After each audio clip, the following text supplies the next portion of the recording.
Irish Guy, and right, here is the latest edition of the Prem Catch-Up, taking a look at what happened in the Premier League this week. Right, let's go. Arsenal 1, Brighton 1. So, Declan Rice was sent off for nothing. Excuse me for a minute.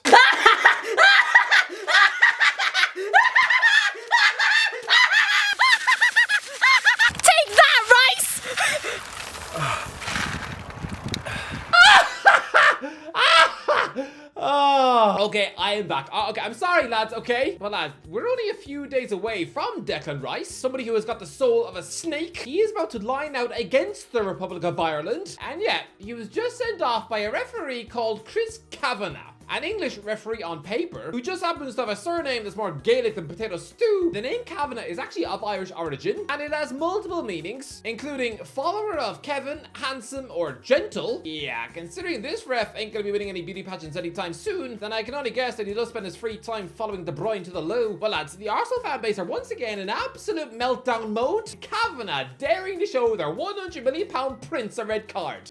You'd swear he just punched their mum in the groin? But,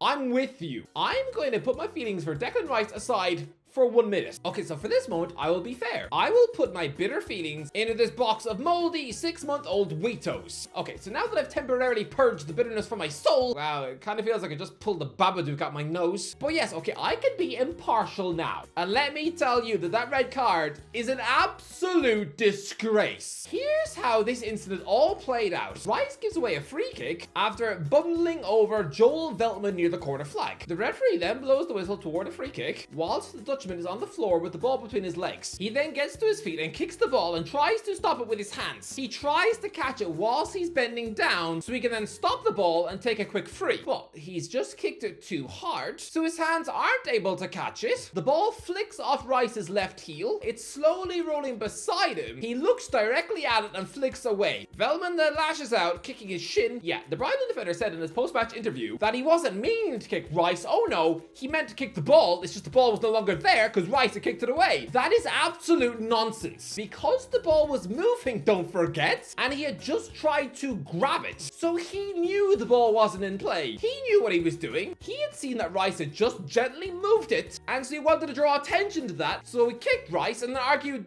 that he had to kick Rice because he kicked the ball away. And lads, he kicked Rice hard, and then Rice gets a second yellow card for time wasting, and is then shown a red. Time wasting by slowly nudging the ball at a pace of 1 mile an hour. Kicking the ball with all the force of someone playing five-a-side in Father Ted. Time wasting. The ball barely trickled off the pitch. It didn't even reach the cameraman. I'm sorry, but sure, technically, because he nudged the ball he shouldn't have, technically it is in the rules. But no, it is such a minor infraction. The punishment does not fit the crime. This is the equivalent of being in school, and the teacher gives you an hour's worth of detention because you were still chewing your lunch 1 minute after the lunch break ended. And even then, that's only because a chunk of your ham sandwich had just been caught in your braces. This is like going to jail for knocking on your neighbor's door and running away, which is officially a criminal offense. I'm sorry, but if I'm getting thrown in a jail cell alongside someone who just ate his own mum's face in a pie purely because I played a prank on my creepy neighbor Fred, it's just, what? It doesn't make sense. You know what is funny though? Cristiano Ronaldo was given a lot of flack for getting Rooney sent off at the World Cup, but Danny Welbeck, he was the nerdy little grass this time out, with White sprawled on the floor clutching his knee. You can hear that guy Welb screaming, "It's a second yellow!" before brandishing his fingers as if he's some Godfather mafioso. Yeah, I've news for you, Danny. If you were in the Godfather trilogy, then ranting like that gets you whacked. He prompted the referee to send Rice off. Well done, Welbeck. Former Arsenal striker Welbeck. He has just become a Premier League tattletale. He's like that nerdy geek in school who rats you out to the teacher, telling her that you've done a poo in your bag. I feel sorry for Arsenal because they keep getting punished for kicking the ball away. Go back to March 2011, and Arsenal were half an hour from knocking the great Barcelona out of the Champions League, and then Robin van Persie gets sent off for taking a shot after being whistled for offside.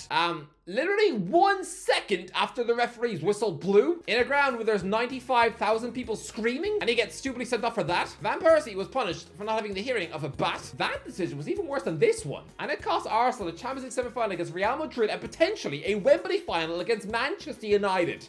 Anyway, right, let me eat my rice bitterness again.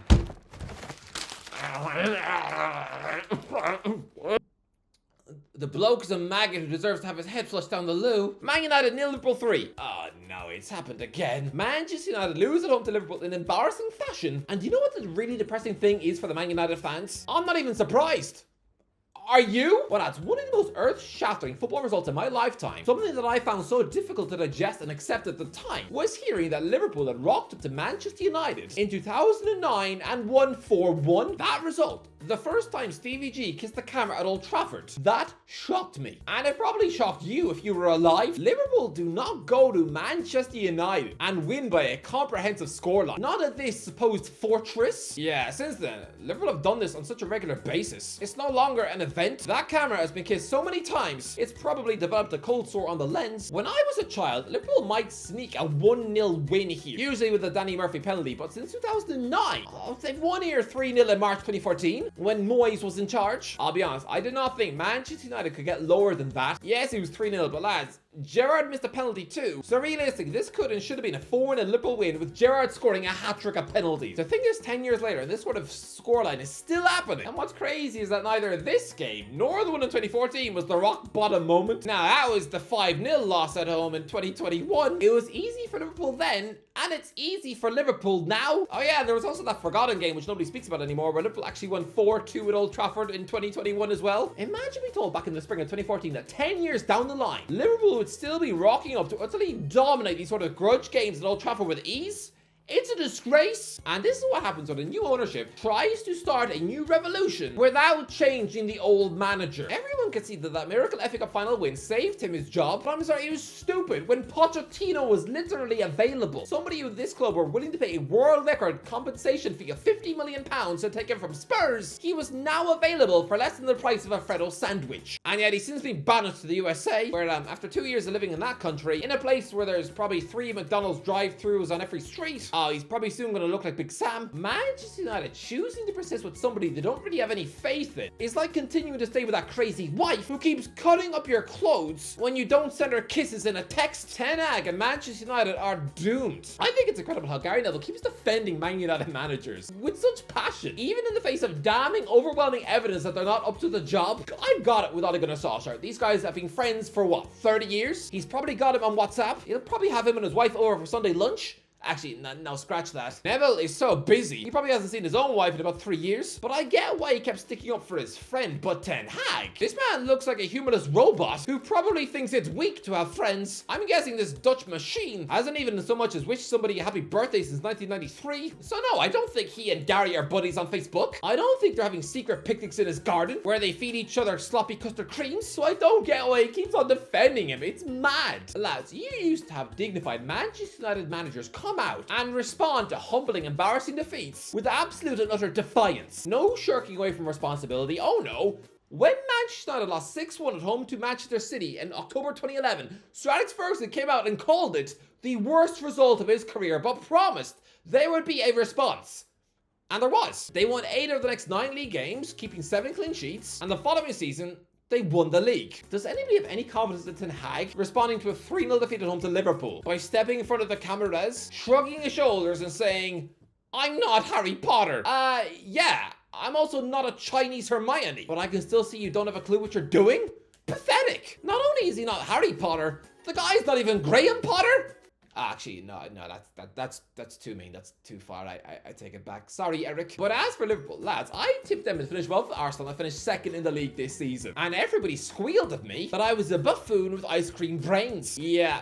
Does anybody want to back against them finishing above the Gunners now? This is what a revitalized, re-energized team looks like under new management. Liverpool look better now than they did last season. Mo Salah looks a completely different player. Ever since chopping off his wacky hair, he's been playing like he's 26 years old. He also looks a lot more cool, whereas before he looked like a Jimi Hendrix tribute act. Now he actually looks like a swole action figure with that new trim. I mean, chuck him a pair of sunglasses and he'd look like the Egyptian Terminator. I wonder if he regrets not sticking with his short haircut during his peak. I mean, come on, can you imagine if Cristiano Ronaldo had spent his time at Real Madrid with David Luiz hair. I think he'd have probably lost at least 15% in advertisement deals. Everton 2, Bournemouth 3. Bournemouth are incredible! I'm sorry, but has everyone caught up now? Has everyone accepted that Andoni Iraola is legitimate footballing royalty? Because for the Cherries to find themselves 2-0 down, to then find the stomach, the creativity, and the bravery to go out there and score 3 goals in the final 9 minutes to actually snatch the win, insane. Lads, after 86 minutes, the Toffees were in cruise control, 2-0 up, and I just know there have been some Everton fans who would have left the game early. Happy in the knowledge they just got the win. They would have been trickling out of the stadium after 80 minutes. They would have been jogging through the car park trying to beat the traffic, only to hear the away fans celebrate thrice. This was the latest a team has ever been 2 goals ahead in a Premier League match and wound up losing. This was even worse than January 2013 when West Brom were 2-0 up against Reading with 90 minutes of normal time left on the clock after a brace from Romelu Lukaku, and they wound up crumbling and somehow losing that match. This was even worse. Lads, I said that if the Cherries lost this match, then I would have to spend 30 seconds insulting Iraola, which would be a bit like standing up at my grandmother's funeral and choosing to repeatedly burp into the microphone. I'm glad that I did not have to disrespect Iraola today, because this Spanish genius does not deserve it. He is a wonderful manager who deserves a big job, and I mean big. I'm talking Arsenal big. When Mikel Arteta eventually leaves the Emirates, well, look, Sean Dyche, look, if he wants to keep his job, then he needs to pick a job. Yes, that sounds like some stupid, benign riddle for Bilbo Baggins to solve in a cave, but think about it. Dyche needs to pick a job. Sound it out. A J-O-B, a Jake O'Brien. I don't get it. He's got a legitimate European centre-back from a French giant in Lyon, and you're choosing to instead fill your defence with Burnley centre-halves? Sorry, Lyon? Burnley. Lads, there are clubs who you just know will usually trick you into gift-wrapping you future flops. For example, clubs usually wind up being disappointed when they shop at Inter Milan, but Lyon players are almost guaranteed success stories at their next club. Barcola, Fav, Paqueta, Gusto, Guimaraes, Anderson, Cornet, Mendy, Fekir, Mateta, Lacazette, Tolisso, Lovren, Lloris, Toulalan, Pjanic, Benzema, Bonarfa, Remy, Malouda, Abidal, Diarra, Essien. Need I go on? Get Jake O'Brien in your team now. Chelsea won, Crystal Palace won. Look, here we had Chelsea drawing at home with Crystal Palace. But what would have really troubled me about this match if I was a Chelsea fan was the post-match interview from Enzo Maresca where he said, "One thing has to be clear. Chelsea 3 years ago won the Champions League. Now it is not that kind of Chelsea. So now sometimes if you don't win, it's normal." Normal? Normal? Normal? Is this really the leader you want at your club? Someone who is cool and chill with not winning matches? Is he serious? You can tell both he and Graham Potter were teammates at West Brom, as they probably shared vanilla cookies in the canteen and discussing how football is all about enjoying yourself and not actually about winning. I'm sorry, Enzo, if that is your real name, because such mediocre talk sounds like your name should be something equally vanilla and inoffensive like Percy or Jim. But here's a history lesson that will absolutely burn your words to the floor. Right, this guy thinks it's fine to not be regularly winning games 3 years after winning the Champions League because teams naturally break up and clubs go in different cycles, right? No. Look back over the last 20 years of Champions League winners. What was each year's Champions League winner doing 3 years later? Right. 2004 winners FC Porto, 3 years after winning it, were winning the Portuguese league title. 2005 winners Liverpool. Then 3 years later, 4th in the Premier League and a Champions League semi-final. 2006 winners Barcelona. Treble winners under Pep. 2007 winners AC Milan. 3rd in Serie A, but just a year away from winning back the title. Okay, 2008 winners Manchester United. Premier League champions and Champions League finalists. 2009 winners Barcelona, 2nd in the Liga, but on 91 points. 2010 winners Inter Milan. Okay, bad example actually, because 3 years later they were 9th in Serie A. But then 2011 winners Barcelona. They were then 2nd in the Liga on 87 points. Then 2012 winners Chelsea. Premier League champions under Mourinho. Then 2013 winners Bayern Munich. 3 years later, Bundesliga champions with 88 points under Pep. Then 2014 winners Real Madrid. 3 years later, they won La Liga, the Champions League, and the FIFA Club World Cup. Then 2015 winners Barcelona. Again, La Liga champions in 2018. Then 2016 winners Real Madrid. 3 years later, 3rd in La Liga, which to be fair is not good enough. But then 2017 winners Real Madrid. 3 years later, they won La Liga. And again, 2018 winners Real Madrid. 3 years later, second in La Liga. And the next was 2019 winners Liverpool. 3 years later, second in the Premier League on 92 points and Champions League finalists. And then finally, the 2020 champions Bayern Munich. 3 years later, Bundesliga champions. So no, Enzo, it is not normal for a team to not win games domestically 3 years after being champions of Europe. It is not normal at all. I only found one recent example of a team who embarrassed themselves 3 years after lifting the Champions League, and that was Inter Milan. Oh yeah, finished off that season with 8 defeats in their final 11 Serie A matches. But that's it, inside the last 20 years. Everyone else kept their dignity. And guess what, Maresca? Not a single one of those clubs were afforded the luxury of splashing out more than £1 billion to improve their squad. So no, Enzo, don't spoon feed the Chelsea fans monkey sick and tell them that it's Fanta Orange. It's absolutely not normal for a filthily expensive Chelsea squad to now fail to win games on a regular basis. No, it should not be the norm for season ticket holders now just accept home draws with Crystal Palace. Just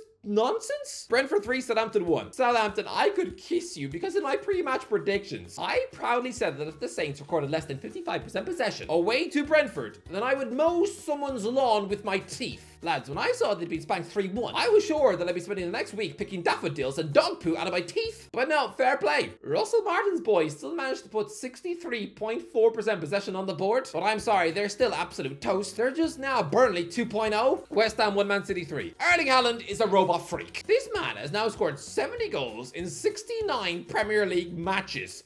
That is utterly bizarre. When I was growing up, before Ronaldo and Messi completely skewered the way we look at footballing stats, I thought 1-1 was just nonsense. I remember when I did eventually see that, I thought it was crazy and a signal that the league must have been very weak, like Alfonso Alves. He was a Brazilian centre forward who spent 18 months in Holland with Heerenveen, and he scored 45 goals in 39 league matches, 48 goals in 50 matches in all competitions. I thought nobody is ever doing that in the Premier League. That's just proof that the Eredivisie is a terrible league. And it was proved by the fact that when he did wound up in the Premier League with Middlesbrough, he was pretty rubbish. Although ironically, he did score a hat-trick against Man City, a game which Erling Haaland probably watched on TV. But the fact that Haaland is now producing Alves' numbers in the Premier League, the biggest league in the world. Nonsense. Newcastle 2, Tottenham 1. Tottenham should not have lost this match. This was a smash and grab as they come. Look, fair play to Spurs for not crumbling at St James's Park like they usually do, having conceded 10 in the last 2 trips. But to be caught on the counter-attack twice, after absolutely dominating possession of the football, Postecoglou must be absolutely fuming. But as for Newcastle, they've now won the first 2 home Premier League games of the season. Great. But against Southampton and Spurs, they've averaged 28.2% possession. What? Ipswich 1, Fulham 1. I'm sorry, Rory. I thought your son was just some clunky, awkward, vampire-looking meathead who'd have the poison grace of a lump of cheese. And then he does that. Leicester 1, Aston Villa 2. Great win for Aston Villa. Goals from Onana and Duran, but I'm sorry, lads. I've already said it. Ollie Watkins is now a burnt-out meatloaf. Having reached the top of the mountain with that goal against Holland, he completed football doing that. And now, I promise you, give it a few weeks, and he's going to lose his starting place to John Duran. His Villa career is going to evaporate as quickly as Darren Bent's. Nottingham Forest 1, Wolves 1. I said Nottingham Forest would win 3-0. Whoops. Anyway, that's even what YouTuber do you want me to challenge for the next Premier League predictions? Let me know in the comments. If you enjoyed the video, don't forget to like, channel. As always, I'll talk to you in a while.